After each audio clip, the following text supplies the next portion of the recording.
नमस्कार, मैं हूं ब्रजेश चौक से और आप देख रहे हैं हमारा खास कार्यक्रम अटेंशन।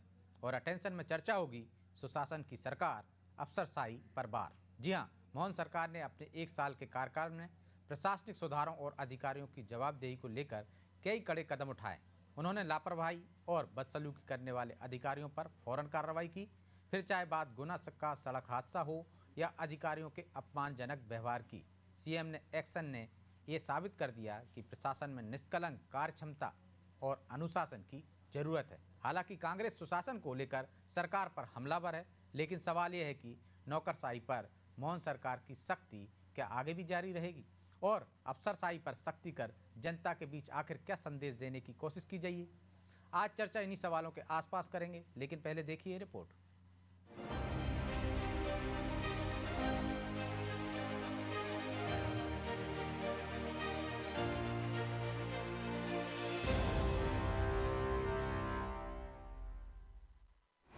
सुशासन का 1 साल, बेलगाम नौकरशाही पर कसी लगाम।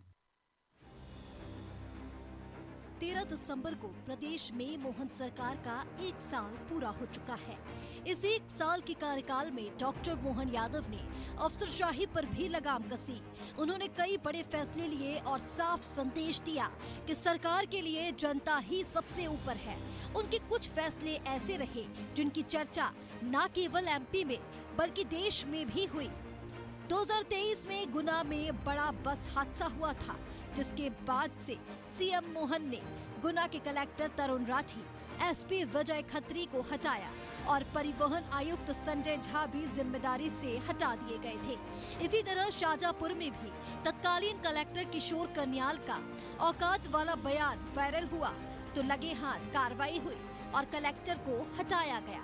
सिंगरौली के चितरंगी में महिला से जूते के फीते बंधवाने वाले एसडीएम को भी हटाया गया था, जबकि सागर के शाहगढ़ में हुए दीवार हादसे के बाद यहाँ के कलेक्टर और एसपी पर भी गाज गिरी थी। इतना ही नहीं, 1 साल के भीतर करीब 438 अधिकारियों के तबादलों से ये साफ है कि मोहन सरकार बेलगाम नौकरशाही पर लगाम कसने बड़े कदम लेती रहेगी और अब बीजेपी इन फैसलों को मोहन सरकार के सुशासन से जोड़ रही है। मध्य प्रदेश में डॉक्टर मोहन यादव जी का 1 साल का कार्यकाल सफलताओं से भरा हुआ रहा। नौकरशाही को नियंत्रण करने के लिए पटवारी से लेकर कलेक्टर तक पे कार्रवाई सरकार ने करी। भारतीय जनता पार्टी सरकार डॉक्टर मोहन यादव जी के नेतृत्व में लगातार जनता की उम्मीदों पर खरी उतर रही है। इधर सीएम डॉक्टर मोहन यादव ने अपने फैसले से खुद को एक कुशल शासक के तौर पर जनता के सामने पेश किया और उन्होंने अपने 1 साल के कार्यकाल में नौकरशाही को साफ संदेश दिया है कि उनकी सरकार में अधिकारी की मनमानी नहीं चलेगी। तो अब कांग्रेस इन फैसलों को अलग नजरिए से देख रही है। वो प्रदेश में अफसरशाही को लेकर बीजेपी पर हमलावर है। मोहन यादव जी ने अगर बेलगाम जो नौकरशाही है उस पर लगाम लगाई है तो बेलगाम किसने किया था? हम तो पहले दिन से कह रहे थे बेलगाम है। ये सब झूठे और खोखले वादे हैं और दावे हैं इनके, इनमें कोई सच्चाई है नहीं। आज भी अफसरशाही बेलगाम है, नौकरशाही बेलगाम है, जनता की सुनवाई नहीं हो रही है। 1 साल के बाद दोबारा झूठ बोलने से कुछ नहीं होगा, धरातल पे काम करने पर। राजनीतिक विश्लेषकों का मानना है कि सीएम किसी की शिकायत पर एक्शन लेने में देर नहीं करते हैं, क्योंकि वो ये अच्छे से जानते हैं कि जनता तक सरकार की योजनाओं का लाभ पहुंचाने में अधिकारी और कर्मचारियों का बड़ा रोल होता है। इतना ही नहीं, अफसरों की लापरवाही से सरकार की छवि पर भी प्रभाव पड़ता है।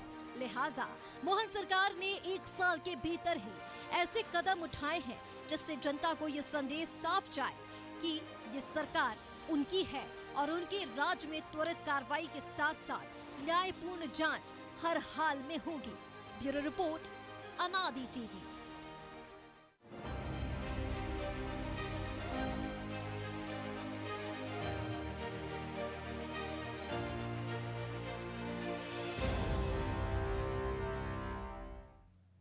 तो इस मुद्दे पर चर्चा के लिए हमारे साथ मौजूद हैं वरिष्ठ पत्रकार रमेश शर्मा और हमारे सहयोगी प्रभु पटेरिया। बहुत बहुत स्वागत है शर्मा जी आपका अनादि टीवी पर। और शुरुआत भी मैं आपसे ही करूंगा। 1 साल हो गया मोहन सरकार को, प्रशासनिक कसावट की दृष्टि से आप इस 1 साल को कैसे देखते हैं? देखिए, इसमें कोई शक नहीं कि प्रशासनिक कसावट की दृष्टि से ये सरकार का ये कार्यकाल संतोषजनक है। और कुछ तो जो कि आपने बताए हैं, कलेक्टरों को हटाना, एसडीएम को हटाना। तो कई ऐसे उदाहरण भी सामने सरकार में एक साल में आए हैं कि आमतौर पर अगर आप गाँव में देखेंगे तो कई शिक्षक अपने किसी काम में लगे रहते हैं और किसी दूसरे को कुछ कम पैसों में स्कूल में पढ़ाने के लिए तैनात कर देते हैं, पटवारी मौके पर जाते नहीं।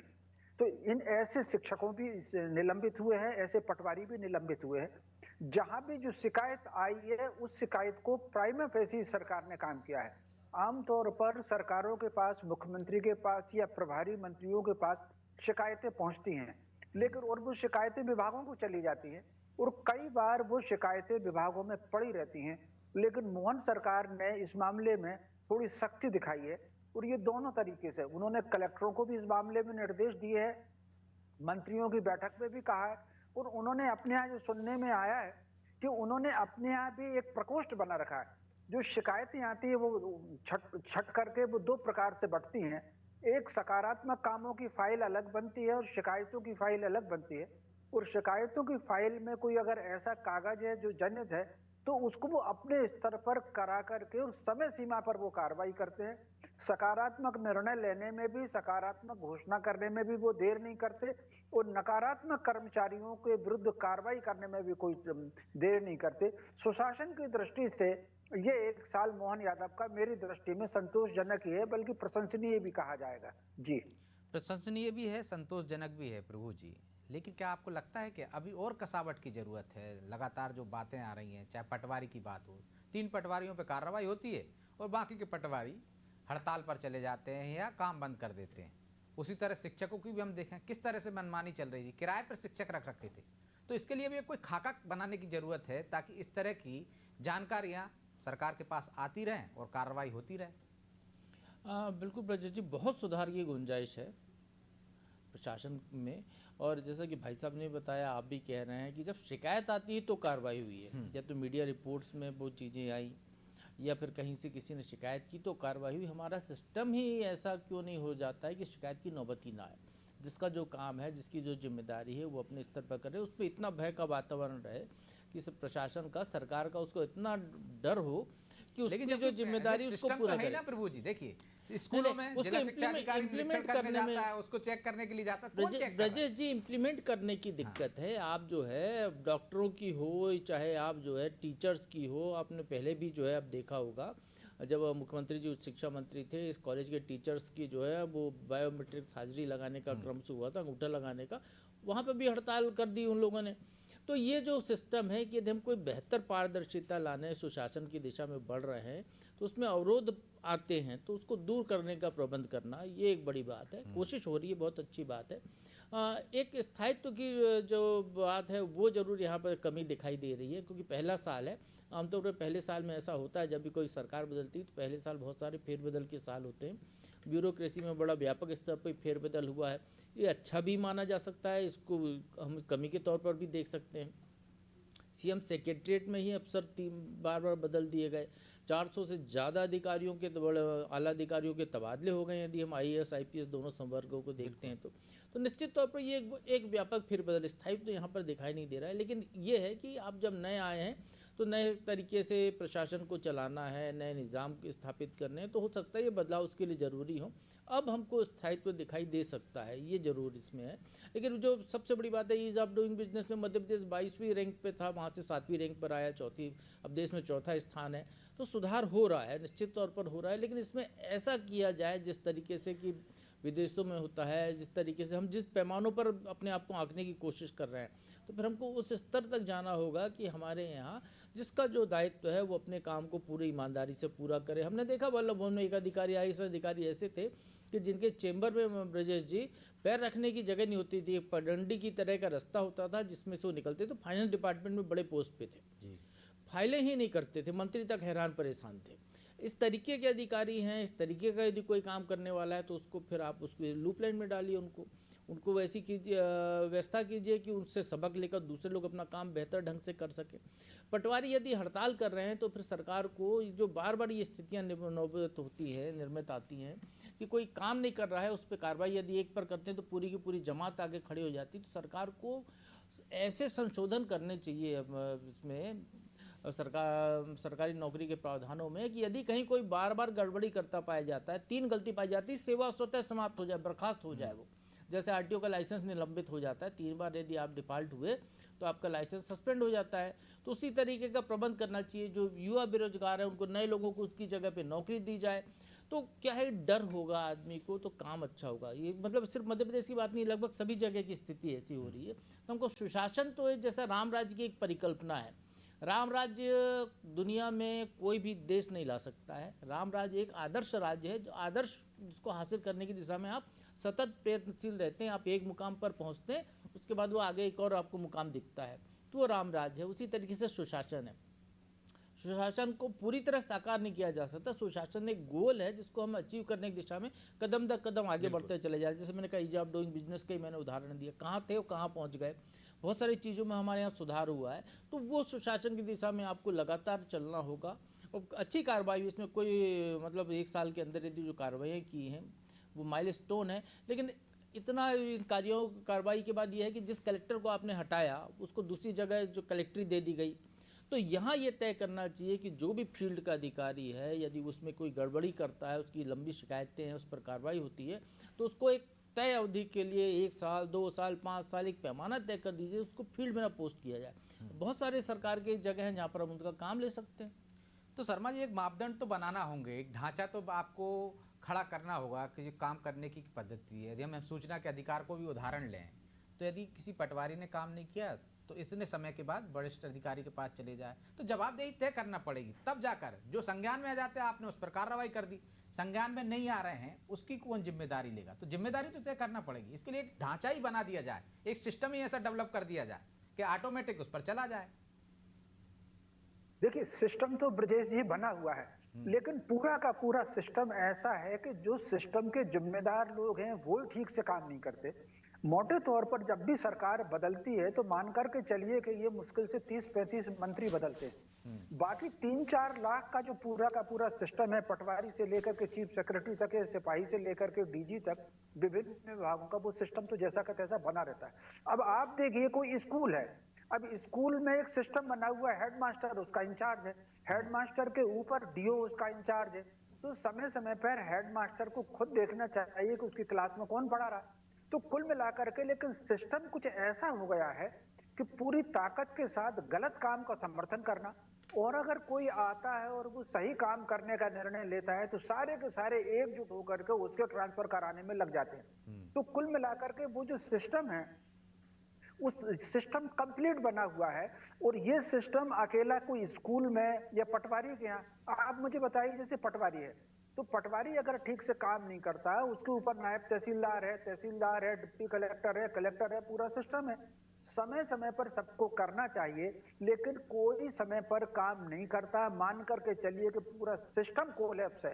अब उस सिस्टम को कोई नहीं बदल सकता। ये सारा का सारा सिस्टम, चूंकि वो अंग्रेज बना के चले गए थे, लेकिन सिस्टम तो बनाना पड़ेगा ना शर्मा जी। सरकार उसके ऊपर है ना, कि सरकार को तो सिस्टम बनाना है। यदि कोई अपनी जिम्मेदारी नहीं निभा रहा है तो आप ऊपर से नीचे कार्रवाई कर दीजिए। आपको पता है कि शिक्षक किस तरह से बदमाशी कर रहे हैं, तो हेडमास्टर ने नहीं देखा तो उसको भी नाप दीजिए।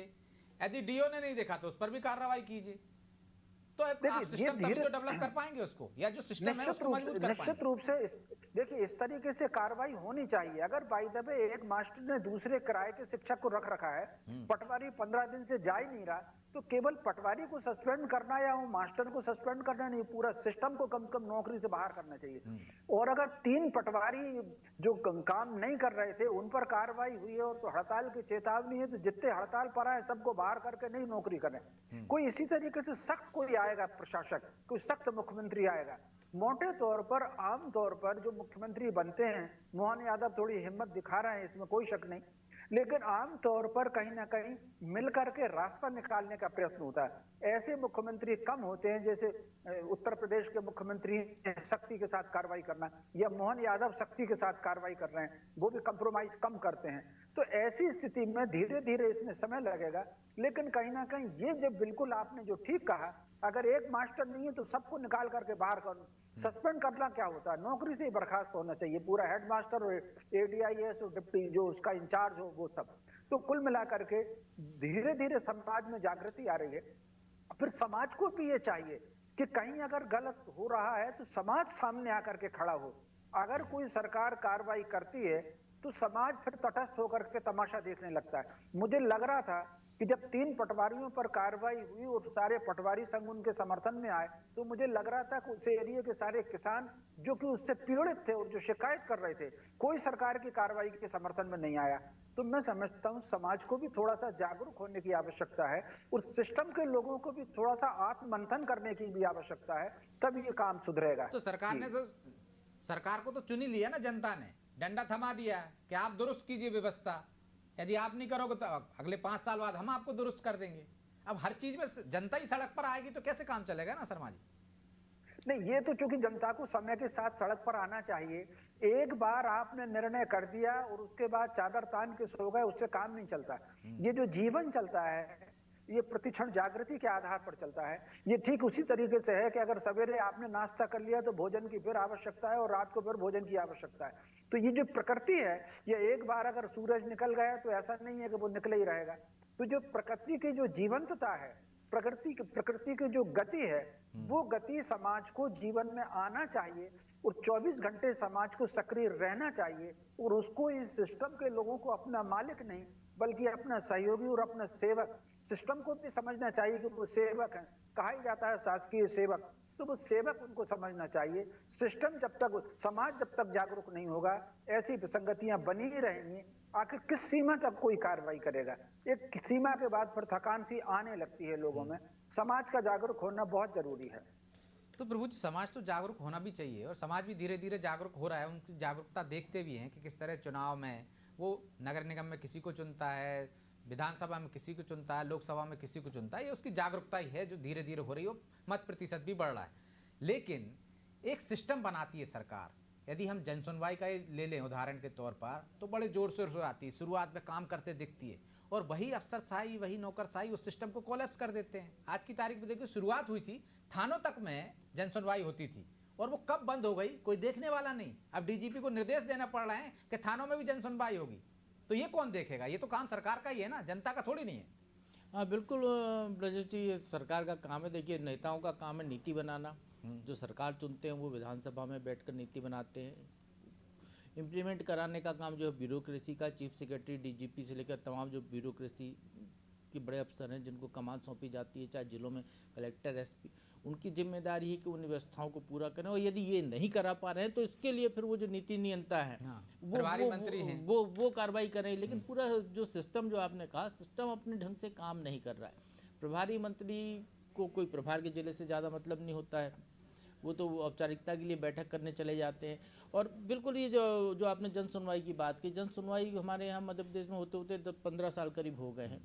अब जाके नए चीफ सेक्रेटरी ने निर्देश दिए कि सीएम हेल्पलाइन में जन सुनवाई को दर्ज किया जाए। अभी तक ये होता था कि आदमी आया, उसने आवेदन दिया कलेक्टर साहब के यहाँ जन सुनवाई में, क्योंकि हर जगह होने के बजाय कलेक्टर की मर्जी है, किसका रद्दी में डाल दिया, किसकी सुनवाई जो है उसमें कोई कार्रवाई हुई नहीं। कलेक्टर ने मान लो किसी को, एसडीएम को कहा भी कि इसको देख लीजिए, निराकरण कर दीजिए, निराकरण हुआ या नहीं हुआ इसका कहीं कोई रिकॉर्ड नहीं है। इसीलिए जो हम घटनाएं देखते हैं कि जन सुनवाई, कोई केरोसिन की बोतल लेकर आ जाता है, कोई पेट्रोल छिड़कने आता है, कोई लोट लगाते आता है, कोई कागजों का ढेर लेके आता है। तो ये सारी अवस्था जो फैल रही है वो इसी वजह से हो रही है, क्योंकि आप रिकॉर्ड ही मेंटेन नहीं कर रहे, आप जवाबदेह नहीं उस काम के प्रति। सीएम हेल्पलाइन एक ऐसी प्रोसेस थी इसके ऊपर की जिसमें यदि शिकायत दर्ज हुई है तो शिकायत वापस भी नहीं ले सकता था आदमी, उसका जो है संतुष्टि उसको जाहिर करने। उदाहरण मैं बता सकता हूँ जी, कि पुलिस वालों को शिकायत की, पुलिस वालों ने फरियादी को बुलाया थाने में, तुम्हारी सुनवाई करना है, मोबाइल लिया, बंद करा दिया। थाने में डर के मारे आदमी क्या करेगा, बंद कर दी उसने शिकायत। ऐसी ढेरों शिकायत है। लेकिन ब्रजेश जी, वो सिस्टम भी कोलैप्स कर दिया गया हमारे यहाँ। उसको लेकर अब आप देखिए कि भोपाल ही की हम बात करें तो भोपाल कलेक्टर को बार बार उसकी रिव्यू मीटिंग करनी पड़ रही है, सरकार के स्तर पर चीफ सेक्रेटरी उसकी मीटिंग कर रहे हैं। तो ये निश्चित तौर पर जो है जो सिस्टम काम करना, क्यों ये ऐसा क्यों होता है? क्योंकि निगरानी तंत्र फेल हो गया है। इनके ऊपर जो निगरानी करने वाले हैं वो फेल हो गए। जब पिछली सरकार थी तो शिवराज सिंह चौहान ने चूंकि इनिशिएट किया था जब दोनों जन सुनवाई इसको, तो वो जो है सीएम हेल्पलाइन की समीक्षा करते थे। एक दिन वो महीने में एक दिन वो जो है ऑनलाइन लोगों से जुड़ते थे, तो वहाँ पर कार्रवाई होती थी। अब उसके बाद वो धीरे से सरकार बदली, अधिकारियों ने उसको जो है सिस्टम को फेल कर दिया, तो वो सारी चीज़ें फिर लिंगर ऑन हो गई। अब जब नए चीफ सेक्रेटरी आए हैं तो शायद उनका ध्यान उधर गया, तो अब कार्रवाई हो रही। तो ये हमारा सिस्टम है काम करने का, कि एक अधिकारी ने उसको शुरू किया तो दूसरे ने उसको बंद कर दिया, उसको पसंद नहीं आया वो।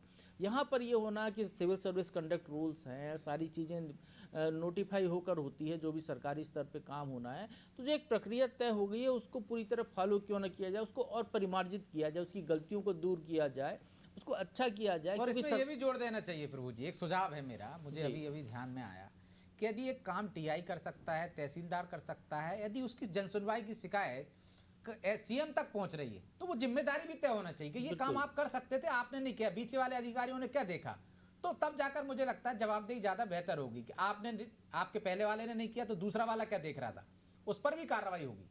बिल्कुल, जो अभी भाई साहब ने कहा कि ये सब लोक सेवक है, जनता के सेवक हैं, तो जनता के सेवक तो सर 5 स्टार कमरों में बैठ रहे हैं, बड़ी बड़ी महंगी महंगी लग्जरी गाड़ी में घूम रहे हैं, तो वो सेवा कैसे करेंगे? उनको तो उस जनता के लेवल पे आना पड़ेगा, या उस तक जाने की पहुंच वो करनी पड़ेगी कि वो हर हफ्ते जनता के बीच में पहुंचे, जो झुग्गी में रहती है, जो ईडब्ल्यूएस मकान में रहती है, जिनकी शिकायतें होती हैं, जिनको दूर करने के लिए उनको पाबंद इतनी मोटी तनख्वाह मिलती है। लेकिन समस्या यहीं पर है कि ब्यूरोक्रेसी, जैसे आप कहलाते तो जनता के सेवक हैं, जन सेवक, लोक सेवक, लेकिन आप जैसे ही पद पर आते हैं तो आप कुछ और हो जाते हैं, लाट साहब बन जाते हैं। हाँ, तो ये जो स्थितियां हैं, यहाँ रोक लगानी पड़ेगी जब तक यहाँ से नहीं होगा, क्योंकि ऊपर से सुधार होगा। हमने देखा मध्य प्रदेश में ऊपर सुधार हो रहा है, सरकार बहुत सारे मामलों में जो है मुख्यमंत्री के स्तर से, चीफ सेक्रेटरी के स्तर से सुधार की प्रक्रिया शुरू हुई है, लेकिन नीचे तक उसको जाना सुधार हो जाता है, उसको नीचे तक और सख्ती से करना पड़ेगी की जरूरत मुझे लगता है, तब हो पाएगा। अब हम राजस्व मंत्री के बारे में ही जानते हैं कि बड़े ईमानदार मंत्री हैं, लेकिन आप देखिए वो जिस डिपार्टमेंट में है वो सब सर्वाधिक भ्रष्ट डिपार्टमेंट है और कुछ नहीं कर पा रहे हैं, तो फिर ऐसी ईमानदारी का भी क्या मतलब हुआ? शर्मा जी, छोटा सा कमेंट। नहीं, निश्चित रूप से ये बात सही है, लेकिन ब्रजेश जी मेरा मानना ये है कि ऊपर से सुधार की बहुत आवश्यकता नहीं है, कदम तर कदम पर सुधार होना चाहिए। गंगा जब गंगोत्री से निकलती है तो कितनी शुद्ध निकलती है, लेकिन रास्ते में प्रदूषित होती है, तो कुल मिलाकर के हर कदम पर सुधार की आवश्यकता है। जी बहुत बहुत धन्यवाद शर्मा जी, क्योंकि समय की बाध्यता है इसलिए चर्चा को यहीं विराम देंगे। तो सुशासन के लिए सरकार जतन तो कर रही है, लेकिन ये जतन नाकाफी से लग रहे हैं। धीरे धीरे सुधार होता है हर चीज़ में, लेकिन सरकार को एक सिस्टम बनाने की ज़रूरत है कि जो नौकरशाही है, अफसरशाही है, वो ज़्यादा जवाबदेही हो, और ये जवाबदेही नहीं हो पाती, उस पर लगाम कसनी होगी, कार्रवाई करना होगी, तब जाकर बेहतर परिणाम आएंगे। बहरहाल अटेंशन में आज इतना ही, मुझे दीजिए इजाज़त और आप देखते रहिए अनादि टीवी। नमस्कार।